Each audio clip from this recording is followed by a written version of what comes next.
ಸ್ನೇಹಿತರೆ, ಹೊಯ್ಸಳರ ಕಾಲದ ಶಿಲಾಶಾಸನವನ್ನು ಬೆನ್ನತ್ತಿ ಇನ್ನೊಂದು ಊರಿಗೆ ಬಂದಿದ್ದೀನಿ.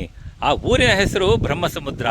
ಈ ಬ್ರಹ್ಮಸಮುದ್ರ ಇರತಕ್ಕಂಥದ್ದು ಚಿಕ್ಕಮಗಳೂರು ಜಿಲ್ಲೆಯ ಕಡೂರು ತಾಲೂಕಿನಲ್ಲಿ.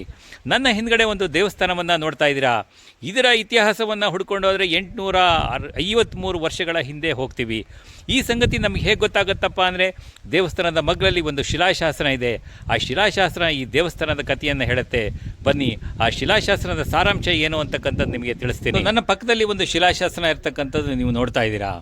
ಈ ಶಿಲಾಶಾಸನದಲ್ಲಿ ಏನು ಬರೆದಿದ್ಯಪ್ಪ ಅಥವಾ ಏನು ದಾಖಲಾಗಿದೆಯಪ್ಪ ಅಂತಂದರೆ, ಹೊಯ್ಸಳರದವರೇ ನರಸಿಂಹದೇವ ರಾಜ್ಯಭಾರ ಮಾಡ್ತಾ ಇರ್ತಕ್ಕಂಥ ಸಂದರ್ಭದಲ್ಲಿ, ಅಂದರೆ ಕ್ರಿಸ್ತಶಕ 1172 ಡಿಸೆಂಬರ್ 27ನೇ ತಾರೀಕು ದಾಖಲಾದ ಶಾಸನದಂತೆ ಈ ಬ್ರಹ್ಮಸಮುದ್ರ ಪ್ರಾಂತ್ಯವನ್ನು ಸರ್ವಾಧಿಕಾರಿ ಶ್ರೀಕರನಾದ ಹೆಗಡೆ ಆಚಿರಾಜ ಅಂತಕ್ಕಂಥವನು ಈ ಪ್ರಾಂತ್ಯವನ್ನು ನೋಡ್ತಾ ಇರ್ತಕ್ಕಂಥ ಸಂದರ್ಭದಲ್ಲಿ ಆತ ಈ ದೇವಸ್ಥಾನವನ್ನು ಕಟ್ಟಿ ವಿಷ್ಣು ದೇವರನ್ನು, ಅಂದರೆ ಲಕ್ಷ್ಮೀನಾರಾಯಣ ದೇವರನ್ನು ಪ್ರತಿಷ್ಠಾಪನೆ ಮಾಡಿಸ್ತಾನೆ. ಸೊ ಅದೇ ರೀತಿ ಹೊಯ್ಸಳರ ದೊರೆ ನರಸಿಂಹದೇವನಿಂದ ಈ ದೇವಸ್ಥಾನಕ್ಕೆ ಭೂಮಿಯನ್ನು ದೇವಸ್ಥಾನಕ್ಕೆ ಕೊಡಿಸ್ತಾನೆ.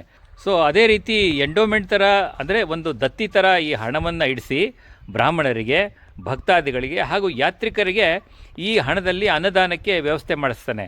ಸೊ ಇಷ್ಟು ಕಾರ್ಯವನ್ನು ಸರ್ವಾಧಿಕಾರಿಯಾಗಿರ್ತಕ್ಕಂಥ ಶ್ರೀಕರ ಹೆಗಡೆ ಆಚಿರಾಜ ಅಂತಕ್ಕಂಥವನು ನೆರವೇರಿಸ್ತಾನೆ, ಅಂದರೆ ಮಾಡ್ತಾನೆ. ಹಾಗಾಗಿ ಈ ದೇವಸ್ಥಾನದ ಇತಿಹಾಸ ಬಂದ್ಬಿಟ್ಟು ಸುಮಾರು 853 ವರ್ಷದ ಹಳೆಯ ದೇವಸ್ಥಾನ.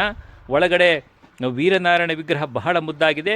ಬನ್ನಿ ದೇವಸ್ಥಾನದ ಒಳಗಡೆ ಹೋಗೋಣ, ವಿಗ್ರಹವನ್ನು ತೋರಿಸ್ತೀನಿ. ಸುಮಾರು 853 ವರ್ಷಗಳ ಹಿಂದೆ ಪ್ರತಿಷ್ಠಾಪನೆಗೊಂಡ ವೀರನಾರಾಯಣ ಅಥವಾ ಲಕ್ಷ್ಮೀ ವೀರನಾರಾಯಣ ದೇವರ ವಿಗ್ರಹವನ್ನು ನಾವಿಲ್ಲಿ ನೋಡ್ತಾ ಇದ್ದೀವಿ.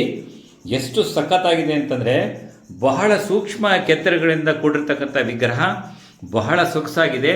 ಸೊ ಕರೆಂಟ್ ಇಲ್ಲ, ಹಾಗಾಗಿ ನಿಮ್ಮ ಇದರಲ್ಲೇ ತೋರಿಸ್ತಾ ಇದ್ದೀನಿ. ಅಂದರೆ ಬಹಳ ಸೊಗಸಾಗಿರ್ತಕ್ಕಂಥ ವಿಗ್ರಹ ಅಂತಲೇ ಹೇಳ್ಬೋದು. ತುಂಬ ಅಪರೂಪದಲ್ಲಿ ಅಪರೂಪವಾದ ವಿಗ್ರಹ ಇದು.